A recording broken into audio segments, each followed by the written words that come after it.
কেন জামাতকেই পছন্দ আন্তর্জাতিক নেটওয়ার্কের? আল জাজিরার জরিপে জামাতের কঠিন খেলাবদল, ভেঙে গেল 55 বছরের সকল রেকর্ড। কাতার ভিত্তিক আন্তর্জাতিক সংবাদ মাধ্যম আল জাজিরার এক প্রতিবেদনে যা বলেছে তা বাংলাদেশের রাজনীতির হিসেব নিকেশ উল্টে দেওয়ার জন্য যথেষ্ট।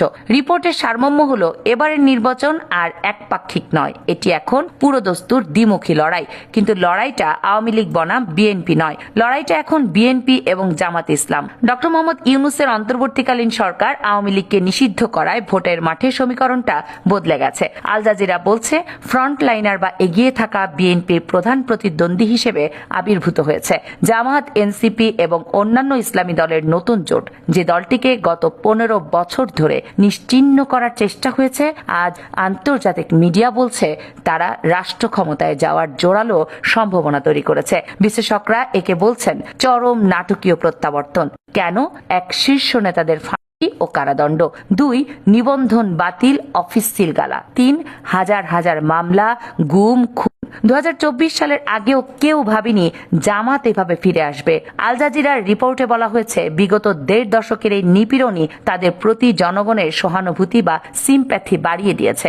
মানুষ এখন আর তাদের অপরাধী হিসেবে দেখছে না, বরং ভিকটিম এবং লড়াকু শক্তি হিসেবে দেখছে। জামাতের নায়েবে আমির ডক্টর সৈয়দ আব্দুল্লাহ মোহাম্মদ তাহের আল জাজিরাকে একটি ঐতিহাসিক কথা বলেছেন। তিনি বলেছেন, বাংলাদেশের মানুষ দীর্ঘ 55 বছর ধরে আওয়ামী লীগ ও বিএনপি এই দুই দলের শাসন দেখেছে। এখন তারা নতুন একটি রাজনৈতিক শক্তিকে ক্ষমতায় দেখতে চায়। 55 বছরের এই সাইকেল কি ভাঙবে? মানুষ কি সত্যি টেস্ট অফ চেঞ্জ বা পরিবর্তনের স্বাদ নিতে চায়? আল জাজিরা ইঙ্গিত দিচ্ছে, হ্যাঁ, মানুষ এবার বিএনপি বা আওয়ামী লীগের বাইরে তৃতীয় কোনো অপশন খুঁজছে, এবং সেই অপশনটি হলো জামাত নেতৃত্বাধীন জোট। আল জাজিরার রিপোর্ট কোনো গুজব নয়, এটি গ্রাউন্ড রিয়েলিটি প্রতিফলন। জামাত এখন আর সাইড প্লেয়ার নয়, তারা মেইন স্ট্রিম কন্টেন্টর। রাজনীতি আবেগ দিয়ে হয় না, অঙ্ক লাগে। আসুন আল জাজিরার রিপোর্টে উল্লেখ করা জরিপগুলো দেখি। 1, আইআরআই জরিপে বিএনপি 33 বনাম জামাত 29, ব্যবধান মাত্র 4%। এই জরিপটি হয়েছিল গত ডিসেম্বরে।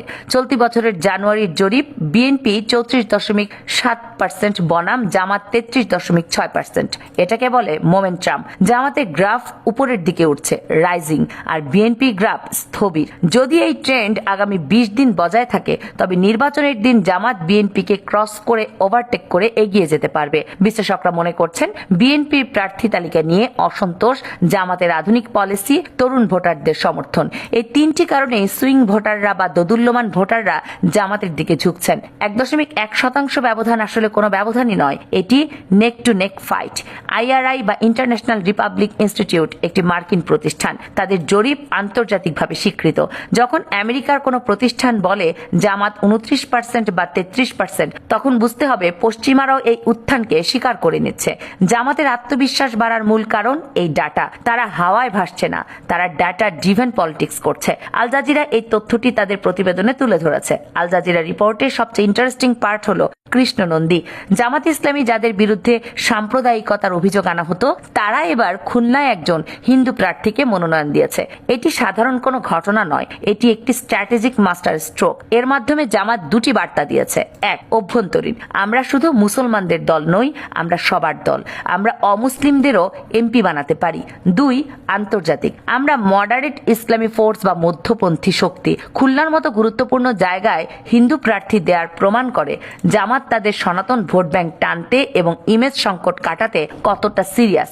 আল জাজিরা লিখেছে, Jamaat presents itself as a moderate Islamic force. এই রিব্র্যান্ডিং খুব জরুরি ছিল। 1971-এর ব্যাগেজ বা বোঝা ছেড়ে ফেলে জামাত এখন 2026-এর আধুনিক দল হিসেবে নিজেকে প্রেজেন্ট করছে। কৃষ্ণনন্দী নমিনেশন সেই রিব্র্যান্ডের অংশ। এটি অমুসলিম ভোটারদের আশ্বস্ত করবে এবং ভারতের মতো প্রতিবেশীদের কাছেও পজিটিভ বার্তা দেবে। জামাত প্রমাণ করতে চাইছে রাষ্ট্র সবার, তাদের নাগরিক কার্ড ধর্ম দেখে দেয়া হবে না। কৃষ্ণনন্দী যদি জিততে পারেন, তবে তা হবে বাংলাদেশের রাজনীতির ইতিহাসে এক বড় প্যারাডাইম শিফট। আওয়ামী লীগ নেই, তাই সংখ্যালঘু জুজু দেখিয়ে আর ভোট নেওয়া যাবে না। জামাত সেই ভয়টা ভাঙিয়ে দিয়েছে। আল জাজিরা যেটা উল্লেখ করেছে, জামাত একা লড়ছে না, তাদের সাথে আছে জাতীয় নাগরিক পার্টি এবং অন্যান্য ইসলামিক দল। জামাতের শক্তিকে দ্বিগুণ করেছে এনসিপি, মানে জেনজি বা 24-এর বিপ্লবের স্পিড। বিএনপির প্রতি তরুণদের যে অনীহা, সেটা ক্যাশ করছে এনসিপি, আর এনসিপি জোটে থাকায় সেই ভোটগুলো ইনডাইরেক্টলি জামাতের বাক্সে যাচ্ছে। আল জাজিরা এই পয়েন্টটা হাইলাইট করেছে, তরুণরা নতুন কিছু চায়। জামাত এবার কর্মী এবং আলিয়া উভয় ধারার ইসলামী দলকে এক করেছে। এর ফলে ইসলামী ভোট তেমন একটা ভাগ হচ্ছে না। 33.6% ভোট ব্যাংকের বড় একটা অংশ এই ইসলামী ঐক্যের ফল। জামাতের নিজস্ব ভোট প্লাস এনসিপির তরুণ ভোট প্লাস কওমি ভোট, এটাই হচ্ছে বিজয়ের ফর্মুলা। আল জাজিরা তাদের রিপোর্টে জামাতের ইতিহাসের কথা উল্লেখ করেছেন। 1941 সালে প্রতিষ্ঠা, 1971 সালে স্বাধীনতা বিরোধীরা, এগুলো তাদের ঐতিহাসিক ব্যাগেজ। কিন্তু রিপোর্টটি এও বলেছে, বর্তমান নেতারা দাবি করছেন বিগত 1.5 দশকের নিপীড়ন তাদের প্রতি জনগণের সহানুভূতি বাড়িয়ে দিয়েছে। মানুষ অতীত নিয়ে পড়ে থাকতে চায় না, মানুষ ভবিষ্যৎ চায়। 55 বছর ধরে আওয়ামী লীগ বিএনপির কাদা ছড়াছড়ি দেখে মানুষ ক্লান্ত।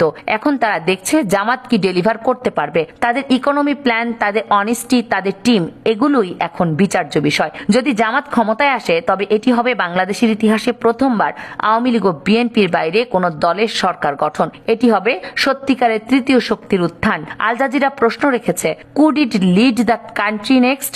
জরিপ এবং মাঠের অবস্থা বলছে সম্ভাবনা প্রবল। বিএনপি কি এটা ছেড়ে দেবে? না, শেষ মুহূর্তে বিএনপি ও সর্বশক্তি প্রয়োগ করবে, যা এখন তারা করছে। গতকালও এমন এক খবর বেরিয়েছে, জামাত আমিরের এলাকায় তারা নাকি নারীদের উপর হামলা করেছে। কিন্তু 1.1% ব্যবধানে ঘুচিয়ে জামাতকে আটকানো এখন বিএনপির জন্য পাহাড় সম চ্যালেঞ্জ। আজকে লাস্ট পার্টে আমরা এমন কিছু তথ্য দিব যা শুনলে আপনার মনে হবে রাজনীতির আসল খেলাটাই স্টেজের পেছনে হচ্ছে। আল জাজিরা যা প্রকাশ করেছে তা হিমশৈলীর চূড়া মাত্র। আমাদের সোর্স এবং বিশ্লেষকরা বলছেন, শুধু মিডিয়া নয়, IRI, ভারতের গোয়েন্দা সংস্থা র এবং আমাদের DGFI, সবার টেবিলে এখন রিপোর্ট একটাই। রিপোর্টটি হলো 2026 সালে সরকার গঠন করতে যাচ্ছে জামাত ইসলামী। সবচেয়ে ভয়ঙ্কর তথ্য হলো, এই রিপোর্ট খোদ বিএনপির হাতেও আছে। বিএনপির নিজস্ব গবেষণা সেল মাঠ থেকে যে ডাটা এনেছে তা দেখে গুলশান অফিসের নীতি নির্ধারকেরা কপালে ভাঁজ। প্রায় সকল গবেষণায় উঠে এসেছে যে বিএনপির চেয়ে জামাতের সরকার গঠনের সম্ভাবনা বেশি এবং নির্বাচনের দিন যত ঘনাবে জামাতের জনপ্রিয়তা জ্যামিতিক হারে বাড়বে। বিএনপির জন্য সবচেয়ে বড় দুঃসংবাদ হলো, তাদের টপ লিডাররা নিজ নিজ আসনে নিরাপদ নন। এটা অকল্পনীয় মনে হতে পারে, কিন্তু সত্য। যাদের আমরা বিএনপির স্থায়ী কমিটির সদস্য বা হেভিওয়েট বলে জানি, তাদের আসনেও জামাত বা জোটের প্রার্থীরা এগিয়ে আছে। কেন এমন হলো? 1, জনবিচ্ছিন্নতা। বিএনপির টপ লিডাররা গত 15 বছরে এসি রুমে ছিলেন বা জুম মিটিং এ ব্যস্ত ছিলেন, মাঠে ছিলেন না। 2, জামাতের সোশ্যাল সার্ভিস। জামাতের প্রার্থীরা করোনাকালে এবং বন্যা 5 আগস্টের পর থেকে মানুষের ঘরে ঘরে গিয়ে সার্ভিস দিয়েছে। 3, তরুণ ভোটার। হেভিওয়েট নেতারা জেনজি বা নতুন প্রজন্মের ভাষা বোঝে না। এনসিপি বা শিবিরের ছেলেরা যেটা বোঝে, ফলাফল বিএনপির দুর্গে ধস নেমেছে। টপ লিডাররা জামানত হারানোর ভয়ে এখন নির্বাচন বানচাল করতে চাইছে। আপনারা বলছেন বিএনপি কেন ভুল করছে? মনোবিজ্ঞান বলে, মানুষ যখন চরম ভয়ের মধ্যে থাকে তখন তার ব্রেন ঠিকঠাক মতো কাজ করে না। বিএনপি এখন প্যানিক মোডে আছে। তারা জানে সুষ্ঠু ভোট হলে তারা হারবে, তাই তারা ইসি ঘেরাও করছে, পোস্টাল ব্যালট নিয়ে গুজব ছড়াচ্ছে, 22 জন বিদেশি নাগরিকদের নমিনেশন দেওয়ার মতো ব্ল্যান্ডার করছে। এমনকি তারা বিভিন্ন জায়গায় জামাতের নেতাকর্মীদের উপর হামলা চালাচ্ছে। পার্থক্যটা এখানেই স্পষ্ট। জামাত ধীরস্থির, কারণ তারা জানে তারা জিতছে, কনফিডেন্ট। বিএনপি অস্থির, কারণ তারা জানে তারা হারছে, আর এই অস্থিরতাই তাদের ডোবাচ্ছে। তারা যত হাত পা ছুটছে তত বেশি কাদার মধ্যে যেয়ে মিলাচ্ছে। আজকের এই ফাইনাল পার্টির শেষ কথা, র, DGFI বা IRI সবার ডাটা মিথ্যা হতে পারে না। সবার গবেষণা বলছে হাওয়া বদলে গেছে। আল জাজিরার মতো আন্তর্জাতিক গণমাধ্যমগুলো যখন জামাতের পক্ষে রিপোর্ট করে, তখন বুঝতে হবে আন্তর্জাতিক হাওয়া বদলে গেছে। আগামী নির্বাচনে আমরা হয়তো দেখব বিএনপির বাঘা বাঘা নেতারা ধরাশায়ী হয়েছে, আর জামাতের তরুণ ও ক্লিন ইমেজের প্রার্থীরা সংসদে বিশাল মেজরিটি নিয়ে ঢুকছেন। জনগণ সিদ্ধান্ত নিয়ে ফেলেছে, এখন শুধু 12 তারিখের অপেক্ষা। দর্শক, এই বিষয়গুলো নিয়ে আপনাদের মতামত কি, সেটি কমেন্টস করে জানাবেন।